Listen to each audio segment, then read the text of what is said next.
Big pass Sunday எபிசோட்ல நடக்க போற 5 நிகழ்வுகளை பத்தி தான் இந்த வீடியோல முழுக்க முழுக்க பார்க்க போறோம். ஸோ எப்படி சாட்டர்டே எபிசோட் மாதிரி இருக்குமா அப்படின்னு கேட்டீங்கன்னா, இதுல கொஞ்சம் பயங்கரமான ரோஸ்ட் எல்லாம் இருக்குது அப்படின்றது தான். பட் எடிட்ல எவ்வளவு காட்டுறாங்கன்றது தெரியல. பட் என்ன ஆச்சுன்றதை கொஞ்சம் டீட்டெயிலா பார்த்துடலாம். வணக்கம் மக்களே, நேஷனல் உட்ஸ்ல இருந்து உங்கள் மணிவண்ணன். சேனலுக்கு புதுசா இருந்தீங்கன்னா சப்ஸ்கிரைப் பண்ணிருங்க. வீடியோ பார்க்குற அனைவருமே மறக்காம லைக்கும் ஐப்பும் பண்ணீங்கன்னா இந்த வீடியோ பல பேருக்கு போய் சேர்ந்துடும். எனக்கும் ரொம்ப உதவியா இருக்கும், உங்களுக்கும் இன்ஃபர்மேஷன் தெரிஞ்ச மாதிரி இருக்கும். அதை பண்ணிருங்க. இப்போ கண்டென்ட்டுக்குள்ள போயிடலாம். ஸோ ஃபர்ஸ்ட் என்ன டாபிக்னா, அந்த டாஸ்கை பத்தி டிஸ்கஷனே வரல.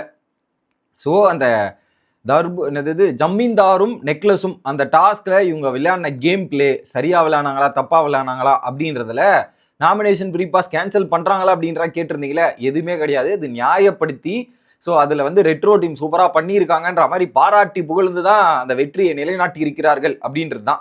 இதில் குறிப்பாக வீட்டுக்குள்ளே அந்த நகையை காணம் தேட்டுறதுனால அது எங்கே இருக்குது என்ன ஆச்சுன்றது ஃபைனலாக ரிவீல் ஆகிருக்கும். அதையும் நம்மளால பார்க்க முடிஞ்சுச்சு.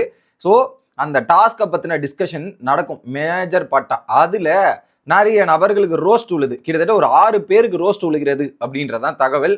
கானா வினோத் கிரிட்டிசிசம் அக்செப்ட் பண்ண மாட்டேங்கிறார், கிரிட்டிசிசத்தை ஏற்றுக்க மாட்டேங்கிறார் அப்படின்ற கேட்டகரியில வெளுத்து கானா வினத்தை போட்டு அடியடின்னு அடிச்சிருக்கார். ஸோ அடியும் அந்த ரோஸ்ட் கானா வினத்துக்கு தேவையா அப்படின்றது பார்த்தீங்கன்னா கண்டிப்பாக தேவை. ஒருத்தர் சொல்றதை அவர் கேட்காம நடுவில் கமெண்ட் பாஸ் பண்ணிட்டே இருக்கார்ல, அந்த கேட்டகரியில கானா வினோத் ரோஸ்ட் வாங்க வேண்டியது நியாயமா தான் இருக்கு. அதுல எந்த விதமான தப்பும் இல்லை.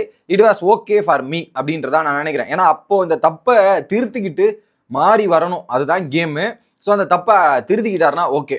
ரெண்டாவது பார்வதி, அதில் வந்து ரம்யா ஜோவோட இன்ஃபர்மேஷன் அந்த கிரெடிட்டை பற்றி பேசும்போது ஒரு சண்டை போட்டிருப்பாங்களே, கேப்டன் பேசும்போது நடுவில் வந்து இவங்க பேசியிருப்பாங்களே, அந்த ஒரு விஷயத்தில் பார்வதிக்கும் ரெண்டு இன்சிடென்ட்ல எனக்கு தெரிஞ்ச அடி வாங்கியிருக்காங்க போல. இது ஒன்று.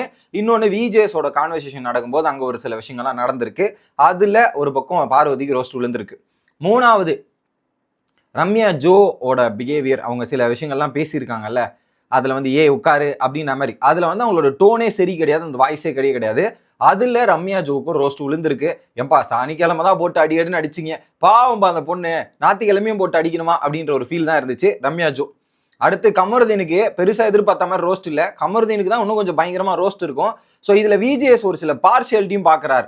ஒரு சிலருக்கு ஒரு நியாயம் பண்ண வேண்டியது இருக்கு. அது நான் இன்னொரு வீடியோவில் வரேன். எந்தெந்த டாப்பிக்கை எப்படி அட்ரஸ் பண்ணுன்ற மாதிரி கடந்து போகிறது எனக்கு பெருசாக பிடிக்கல. அந்த ஒரு சில விஷயங்கள் நான் தனியாகவே ஒரு வீடியோவில் வரேன் அந்த டாப்பிக்கில். ஸோ கமருதீனுக்கும் லைட்டாக சும்மா செல்லத்தை தட்டுவோண்டா, லைட்டாக தட்டுவோன்ற மாதிரி செல்லத்தை தட்டியிருக்காங்க. அடுத்து திவ்யா அவர்கள் அடி பேச முடியாமல் தவிச்சு ஸ்டக் அவுட் ஆகி ஜோன் அவுட் ஆன திவ்யாவை நம்ம பல நாள் பார்த்துருக்கோம்ல. அதே மாதிரி தான் இந்த எபிசோட்லையும் பல விஷயங்கள் சொல்கிறேன்ற பேரில் மொக்க மேலே மொக்க வாங்கிட்டு உட்கார போகிறாங்க திவ்யா அவர்கள். இதை எதிர்பார்க்கலாம். அடுத்து ஆதரிக்கும் ரோஸ்ட் இருக்கு. அந்த வினோத்தோட டாபிக் எடுத்தது இந்த மாதிரிலாம் இருக்கும் இல்லையா, ஆதரிக்கும் ரோஸ்ட் இருக்கு. இந்த 6 பேருக்கு தான் பயங்கரமான ரோஸ்ட் விழுந்த தகவல். அதில் கமருதனுக்கு லைட் ரோஸ்ட்.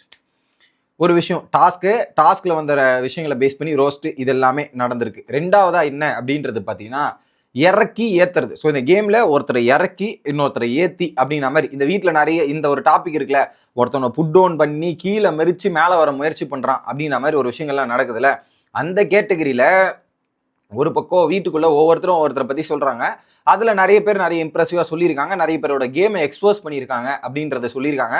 அந்த செக்மெண்ட்டை பார்க்கறதுக்கு கொஞ்சம் இன்ட்ரெஸ்டிங்கா இருக்கும்னு நான் நினைக்கிறேன். யாரை பத்தி இப்படி நினைக்கிறா, அதுல ஒவ்வொருத்தரோட ஒப்பீனியன் வரும்போது அந்த கேமோட சில விஷயங்கள் புரிஞ்சுக்க முடியும். பார்க்கலாம், it will be quite interesting நான் நினைக்கிறேன். இந்த ஒரு டாபிக் பல பேரும் அதுல சில பேருக்கு எக்ஸாம்பிள் கொடுக்க முடியாம தவிச்ச தருணங்களும் இருக்கிறதா, அது என்ன அப்படின்றத பார்த்துரும். மூணாவது என்ன அப்படின்றது பார்த்தீங்கன்னா, ரம்யாவோட கேப்டன்சி. ஸோ கேப்டன்சியா ரம்யா என்னன்னா, இனிஷியேஷன் மூமெண்ட்லாம் நல்லா இருந்திருக்கு. பட் அதில் அவங்க சில மூமெண்ட்ஸில் வந்து தப்பிக்க முயற்சி பண்ணதாகவும் சில டிசிஷன் அவங்களுக்கு சாதகமாக போல. அதில் ரம்யாவோட கேப்டன்சிக்கும் ஒரு பலத்த அடிகள், ரோஸ்ட்கள் இதெல்லாம் விழுந்திருக்கு.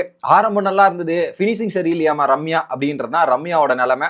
அது ஒரு பக்கம். ஆனால் இந்த வாரம் ரம்யாவுக்கு ஒரு கடுமையான வாரமாக இருக்க போகுது. ஏன்னா பிக் பாஸும் அடிச்சிட்டாரு, விஜேஸும் அடிச்சிட்டாரு, வீட்டில் இருக்கவங்களும் போட்டு அடிச்சிட்டிங்க. நான் எங்கடா போவீங்க, இறங்குற இடம்லாம் கண்ணி வெடியா இருந்தால் நான் என்னடா பண்ணுறதுன்ற மாதிரி தான் ரம்யாவோட நிலைமை. அடுத்ததாக 3 விஷயம் முடிஞ்சிருச்சா. 4வது எவிக்ஷன் ப்ராசஸ். அந்த எவிக்ஷன்ல வந்து பாத்தீங்கன்னா 3 பேர் அதிரடியா டேஞ்சர் ஜோன்ல வச்சு அங்க எவிக்ஷன் நடந்திருக்குது.